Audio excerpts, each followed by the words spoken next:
seeing neighborliness and kindness rise to the occasion is go and find out what they're doing there and give some help if you can. I'd also say last night we saw Minnesotans meet the moment once again. Thousands of Minnesotans demonstrated last night peacefully. They shared a message about the reckless ICE mobilization is not keeping us safe and led to the tragedy that the world witnessed once again. To Minnesota, I say thank you. There's strength in numbers, there's power in peace, and what we saw was a beautiful vigil to a life that we're starting to learn more about. And I will let those that want to push out false narratives, to slander or defame Renee Good, Minnesotans will tell her life story. Minnesotans will be there to defend her honor and see this as a human being, not a moment in time or the callous casualness that I've watched some people on TV gloss over what they saw. We've also spent a lot of time talking last 24 hours about accountability. That means no function of government operates with impunity. It means when someone's in a position of authority and they commit any act that impacts our people, there has to be another place to turn to get justice. Checks and balances. Basic idea, the center of the formation of our country. It's the only measure that protects us from the abuse of government or federal overreach or tyrannical government. Yesterday, the Minnesota Bureau of Criminal Apprehension, the BCA, spent the day yesterday attempting to get that accountability. We have learned that the Trump administration has now denied the state that ability to participate in the investigation. And I just want to make this as clear as possible to everyone. Minnesota must be part of this investigation. These are nonpartisan career professionals that have spent years building the trust of the community. There's a BCA Force Investigations Unit that was created by the legislature, by the people of Minnesota, to provide an independent, consistent, and trusted mechanism for investigating the use of force incidents involving law enforcement officers. Minnesota has seen our share of these. And what you've seen is, and I have witnessed it during my time, that these professionals have risen to the moment. They are trusted by people. People who are not by inclination trusting of law enforcement or government have come to see the professionals at the BCA as true arbitrators that can get them justice. The unit is the result of years of scrutiny, public engagement, and bipartisan legislative action. Minnesotans have made it clear time and again they expect transparency through this process where a police officer uses deadly force. The BCA Commissioner, Superintendent Evans, have earned that trust by delivering on that expectation. I think it's clear to everyone as they saw this that it feels now that Minnesota has been taken out of the investigation. It feels very, very difficult that we will get a fair outcome. And I say that only because people in positions of power have already passed judgment, from the president to the vice president to Kristi Noem, have stood and told you things that are verifiably false, verifiably inaccurate. They have determined the character of a 37-year-old mom that they didn't even know, don't know. They've determined that the actions are done. I don't know. I've not used inflammatory terms of what happened. I've asked us to find the answers. The only way we find the answers is a thorough investigation by nonpartisan professionals. We've delivered that. We've been able to do it. We've earned the trust. And when I say that, the trust of BCA, and I tell Minnesotans the trust of law enforcement here. Everyone knows, globally, certainly here, that George Floyd, who was murdered a few blocks from this site, tore at the soul of who we were. But we healed. We built back trust. Chief Brian O'Hara came in and took one of the most difficult jobs in America of building back trust in the police force in Minneapolis after Derek Chauvin murdered George Floyd. And he's earned that. And he's level. And he's fair. And he's asking for that. And so, Minnesotans, I will continue to press that we be part of the investigation, that we do the investigation, so that Minnesotans can trust what the outcome is. I don't have a predetermined notion. Yes, I saw the video. Yes, I saw that. But a thorough investigation will see what happened before that. It will take all factors in, and it will come up with a fair and just conclusion. And we will accept that. Very, very difficult for Minnesotans to think in any way this is going to be fair when Kristi Noem was judge, jury, and basically executioner yesterday. That's very, very difficult to think that they were going to be fair. With that being said, Minnesotans, we've risen to the occasion so far, but it's going to get challenging. It's going to be challenging because I feel your anger. The human desire to lash out in this moment is very real. I can tell you that that is the wish of many people, that they fulfill the wish they want to see us turn on one another, turn towards violence rather than peaceful reconciliation, rather than peaceful civil disobedience. And we have to do our best to not play into that. I say this too when I saw yesterday some of the anger, whether it's Minneapolis Police, Minnesota State Patrol, Hennepin County Sheriff's Office, Minnesota National Guard. They are there to protect and serve, as it said. They are there to protect Minnesotans. Throwing your anger at them only inflames this situation. And I know some of you were up at the Whipple building this morning, and to the press who are here, I saw some of this myself. Thank you. Continue to have access to every single space. Continue to cover this story. Continue to show the world what's out there. I will say it where our president won't. The press are the defenders of our democracy. You need to be there. But I also tell folks, protect our Minnesotans who are out there and don't turn the anger to them. This is a brazen use of force. They want us to bend the knee. They want us to capitulate. The way we give them what they want is allow them to use this as an excuse to put more troops on the ground. Use them as an excuse to show that these are violent protests. And I also witnessed what I think is going to be a pattern over the next few days and the coming hours, is I saw an individual show up there with the intent to antagonize folks who were peacefully protesting, with a bullhorn to scream at them. And again, the desire to move on that individual is exactly what they want, because our respect for the First Amendment means we will expect and respect all opinions. If this individual is there expressing support for ICE, that's their constitutional right to do so, and they need to be protected. Don't allow that to be a catalyst to create violence. We believe in states' rights. We believe the federal government needs to stay out of this. We believe that the situation has gotten worse and less safe because of their presence. And I will just say there were two incidents yesterday I saw after this that just tore at my soul. I saw an individual at the scene identify themselves as medical personnel, a physician, and asked to provide aid, and an ICE agent said, "I do not care." That lack of humanity was chilling to me. And after this incident happened, and after the tensions rose, ICE agents entered a Minnesota school, causing disruptions at that school. I can't say this strongly enough as governor, as a parent, as a teacher. To our elected representatives, Democrats and Republicans, I beg you, I implore you to tell them to stay out of our schools. This tragedy will be magnified 100-fold if this fight moves into the hallways of our public schools amongst our youth. And they're watching us. They're watching us now, how we respond. So I've got a few simple asks. Let us, the professionals, handle this on Minnesota soil, this investigation.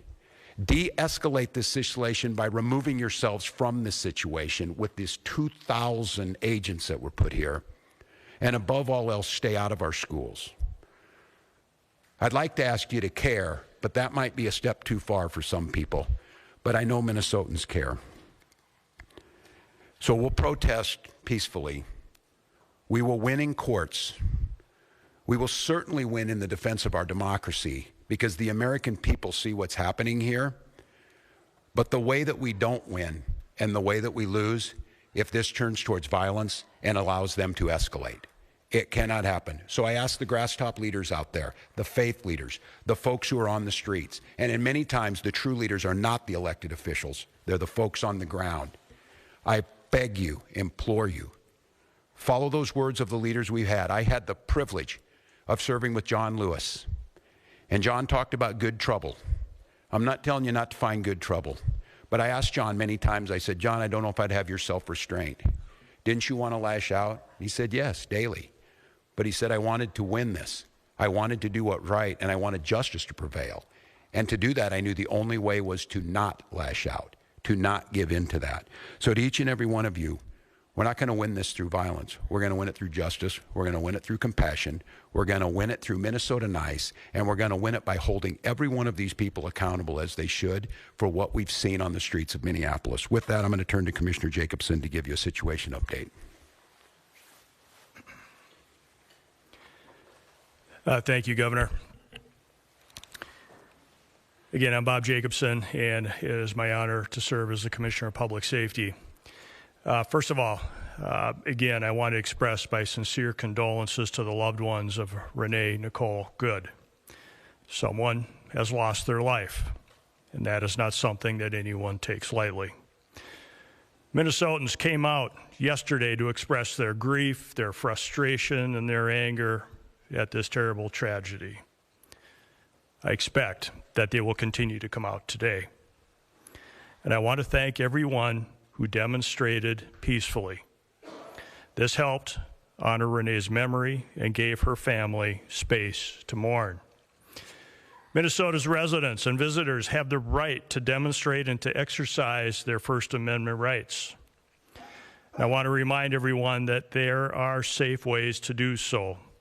Our goal is to reduce tensions, to avoid conflict, and to maintain a calm environment. And as I mentioned yesterday, we recommend the following safe and lawful ways to demonstrate. Please get together peacefully with others in public areas where pedestrians are allowed. March or walk together in pedestrian areas, please, not on the roadways. Make your voice heard through chants, speeches, and displaying signs. And there are a few things I just want to mention very quickly that are unsafe. Because as always, our top priority is public safety, and we cannot allow behaviors that create hazards, threaten public safety, or disrupt emergency services or endanger people nearby. That would include certainly demonstrating on the freeway, walking on highways, throwing objects, setting things on fire, property damage, graffiti, fireworks, illegal weapons, reckless and dangerous driving, or assaultive or aggressive behavior. I know that we all want more definitive answers about that fatal shooting that occurred yesterday. And as we are able to get those answers and dispel rumors and false information, then we can rightfully honor Renee's memory and help her family, loved ones, and our community heal. With that, I'll turn it back to Governor Walz and maybe a few questions. Please. Right. Esme?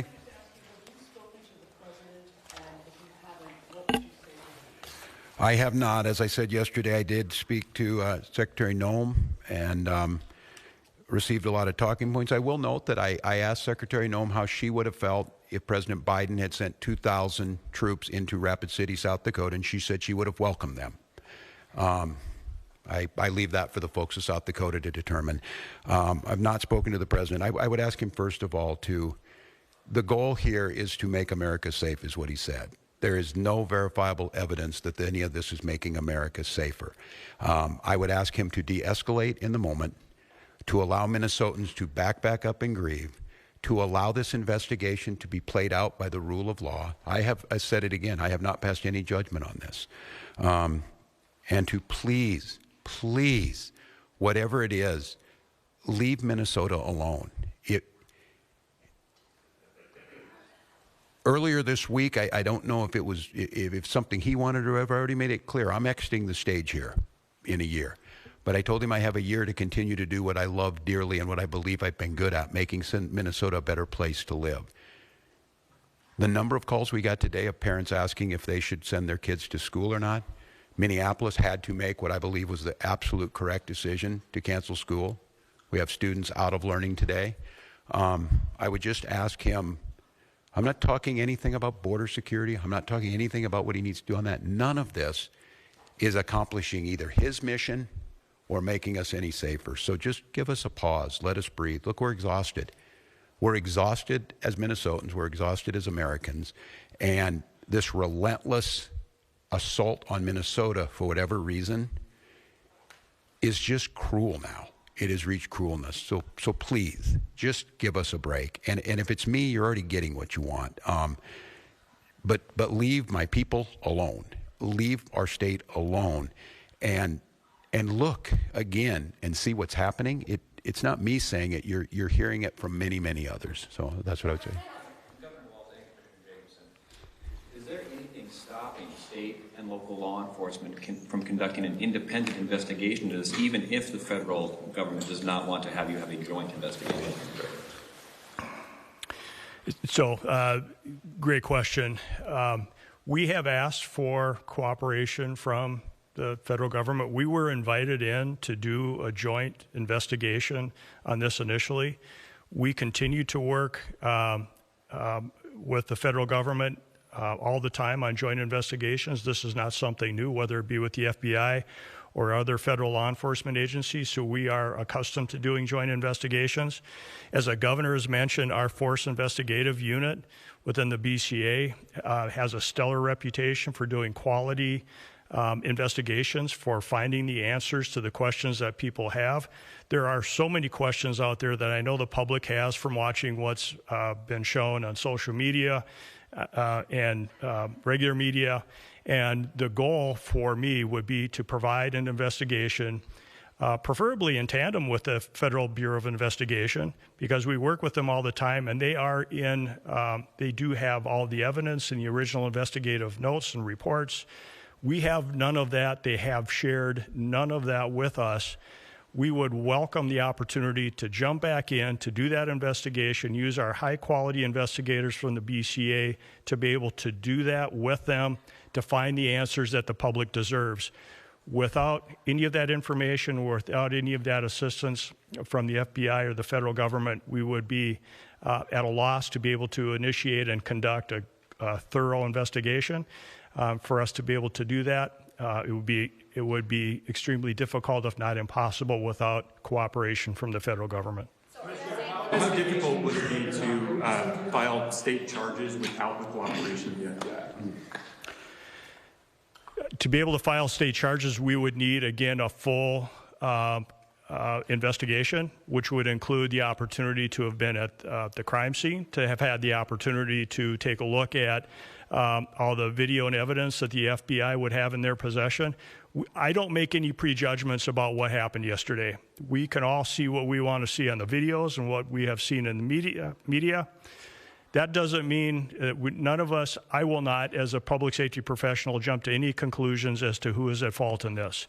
What I will say, though, is that unless we do that thorough investigation, unless we have access to all of that evidence, unless we have access to the agents that were involved in that, to any witnesses, without any of that, we would not be able to put together a quality investigation for any prosecutor to be able to make a determination as to whether or not someone should be charged with a crime.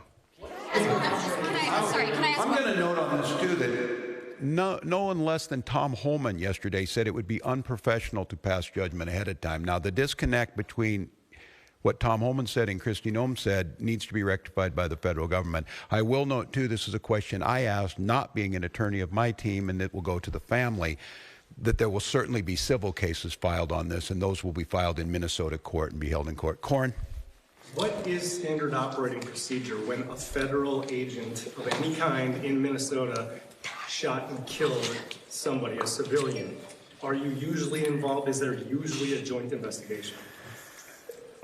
Generally, if there is any investigation involving use by a federal officer, generally the federal government, federal officials will lead that investigation. We have participated in numerous investigations in the past.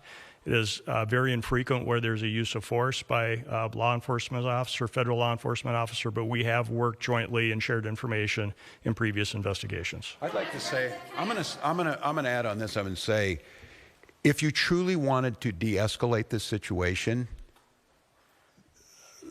the logical conclusion would be to follow that procedure and allow Minnesota to participate. And that's where we started yesterday. And it's one of the reasons I came out here, and I'm not going to criticize that because that was the proper process. And I'm going to have to talk to Minnesotans to try, and it's a very difficult task. I think we all know what can happen here, to calmly wait until all the facts come out.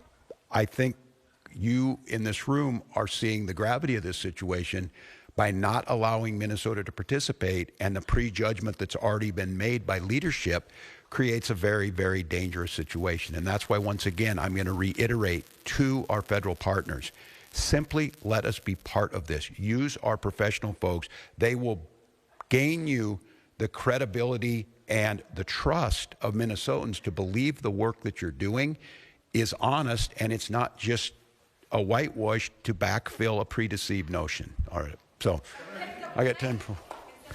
That the state can do to put in additional protection around schools or to allow for additional e-learning days for these situations? Yeah, it's interesting, Dana, that you would ask that. We were just, as we were coming in here discussing, someone asked about that, and they mentioned Ruby Bridges and the Little Rock folks about escorting people in. We have not determined that yet, but it is a situation that we're going to have to explore. As I said, again, the thing that cut me deeply was watching what happened in our schools and the chaos. And I was on with Commissioner Jett this morning as he's talking to folks from St. Cloud to Duluth about what they think about today. Should we be in classes today and tomorrow in those schools, or does it pose a potential risk? And so we're trying to figure that out. I think many of the things and the lessons we learned during COVID is local communities and local schools being able to make some of these decisions in the long run probably gets us better outcomes, but we are deeply concerned with that. I'm going to come back as soon as we get any more information from all of you. We'll be in front of you again. I will reiterate, and many of you know my wife Gwen, the First Lady, is an English and literature teacher, and we were talking about some of this, and she got asked the question, and it was when will all of this end? And what Gwen said, it will end when enough people say it will end, and I think that is sage advice. And then I couldn't help but thinking, and it scares me a little bit. I heard those words. We remembered, many of us in here in sophomore, and we read it, that the party told you to reject the evidence of your eyes and ears. It was their final, most important directive. It certainly feels like that in this moment. And so I want Minnesotans to not believe that I'm telling you not to be angry, not to be scared, not to be feeling a little bit hopeless in this moment. But I would also say this, and I saw it last night, I saw it during George Floyd, I've seen it throughout our history.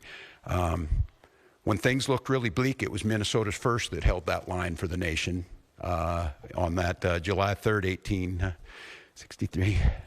And I think now we may be in that moment that the nation's looking to us to hold the line on democracy, to hold the line on decency, to hold the line on accountability, and more than that, to rise up as neighbors and simply say, we can look out for one another, we can have differences, but we've proved to the world going on 250 years that our democracy could hold. It feels to me like we're at one of those inflection points, that simply asking our government to give us accountability, listen to local leaders, ratchet down the rhetoric, let people feel safe in their person,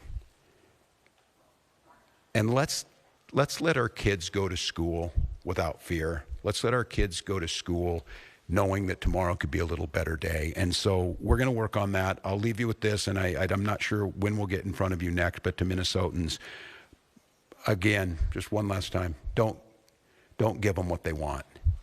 Don't give them the unrest that they want. Don't give in to allowing them to bring more folks in here. Don't allow them to expand this somewhere else. Rise up, wrap your arms around your neighbors, peacefully express your First Amendment and your constitutional rights, and let's start healing, get some answers, and move Minnesota forward. Thank you. All right, that was Governor Tim Walz just giving a public safety update. He made several points there. He said actually at the very end that the nation is looking to us here in Minnesota to hold the line on accountability, that we are at an inflection point. He made it a point to talk about how the BCA is being denied any investigative materials, interviews, witness accounts of what happened in the shooting yesterday. And he did ask, he said Minnesota must be part of this investigation. He said, quote, "It will be